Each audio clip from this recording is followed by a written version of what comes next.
Hello, my name is Meredith Bowen, and I'm the Director of Choral Activities at Radford University in Radford, Virginia, where I conduct a number of choirs and teach classes in choral music education. I'm here today to chat about a teaching strategy called the Jigsaw method. I've used it in my classroom a lot, and I plan to implement it in my Zoom rehearsals this fall. I hope that it is a strategy you can use to keep your students engaged in this new world of pandemic teaching and learning.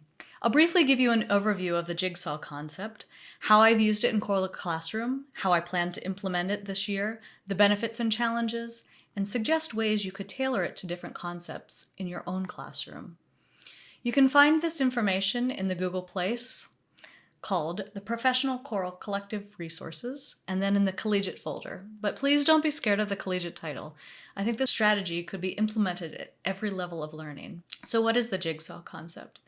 The Jigsaw classroom is a cooperative learning technique invented and developed in the early 1970s by Elliot Aronson. It was his goal to find an effective strategy to reduce racial conflict among school children, promote better learning, improve student motivation, and increase enjoyment of the learning experience.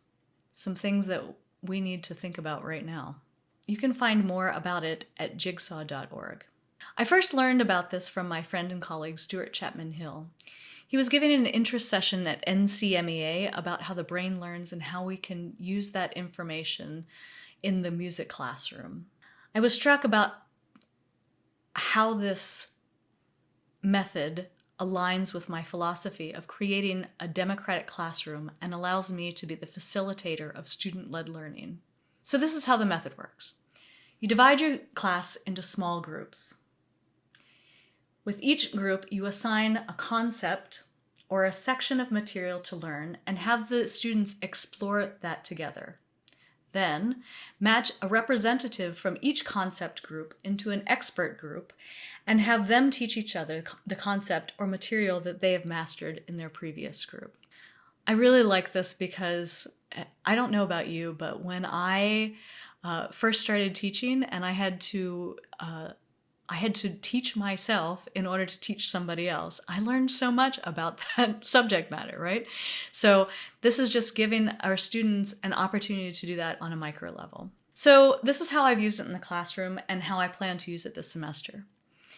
When I began exploring the use of the Jigsaw teaching strategy, I used it in my choral classroom for my course objective to develop an awareness of and sensitivity to cultural and historic perspectives of Western and non-Western traditions. Basically, it's a social and cultural and historical background of the music that we learn.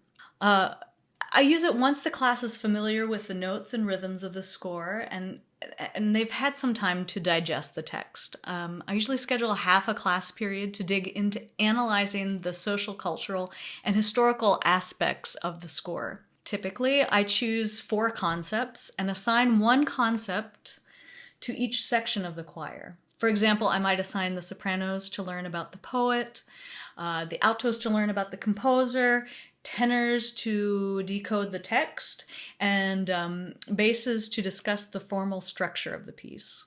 I encourage students to use their pocket computers and to chat amongst themselves for 7 to 10 minutes, making sure that they remember a few salient points. Then I would say, create a quartet. And they self-selected another small group with each student an expert in his or her subject. Then for another 7 to 10 minutes, the students share their expertise within that small group.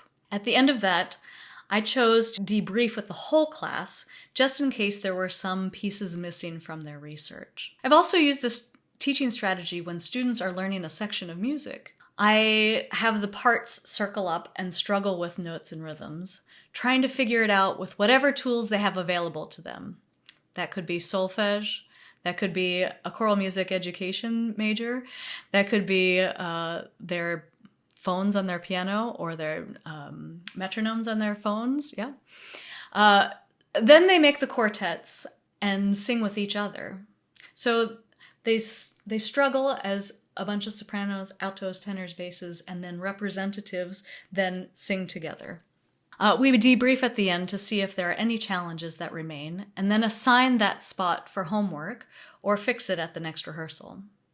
I probably use this strategy at least 2 to 3 times a week, and I plan to use it in the era of pandemic teaching via Zoom. It's easy enough to create breakout rooms on the Zoom for this specific activity. I think the biggest challenge I anticipate will be keeping track of who is in which room and making sure they connect with other concept experts in a small group. So when you divide them into breakout rooms on Zoom, they can just randomly pick that. But then you have to go in and figure out who's going to go from this room, one of these rooms, into these rooms, right? So good luck. I'll probably split them up into 4 randomly selected breakout rooms and then assign the next room while they're completing their research. So I see the benefits and challenges of this. I like this pedagogical strategy for a number of reasons. Number one, it decenters my power in the classroom and gives the students more agency. That's kind of where that democratic teaching philosophy comes in. I believe that the students can bring their own interests and history with them, and they have ideas, right? So it gives them an opportunity to talk about those ideas instead of me just being at the top telling them what to think.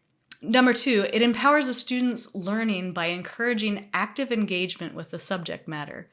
They're on their phones and they're looking up who Emily Dickinson was, right? And everybody has a different website, and so they're working together to understand that subject matter. Number three, it promotes collaboration and connection, right? The students want to collaborate and connect.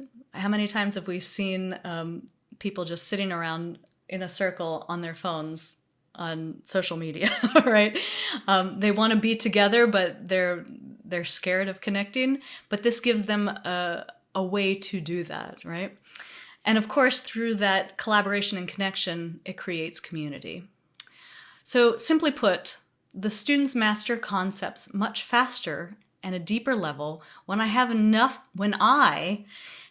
discipline to allow them to struggle instead of feeding them all the information and talking at them, right?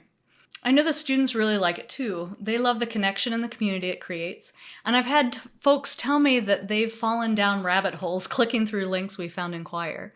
I feel like I'm doing a good job when students leave my class more curious about a subject than when they came in. So what ways might you be able to use this in your own virtual classrooms?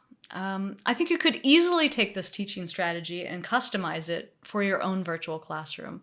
What about a listening activity where students compare and contrast 2 recordings of the same piece and have to evaluate musical elements such as diction, vowel uniformity, phrasing, and tone concepts?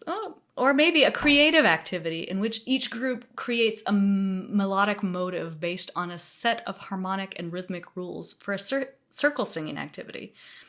Or perhaps have the groups program a mock concert using YouTube by setting a theme and assigning each group a different style.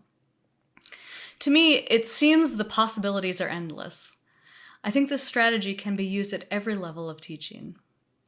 All my best to you as we navigate this new world of pandemic teaching.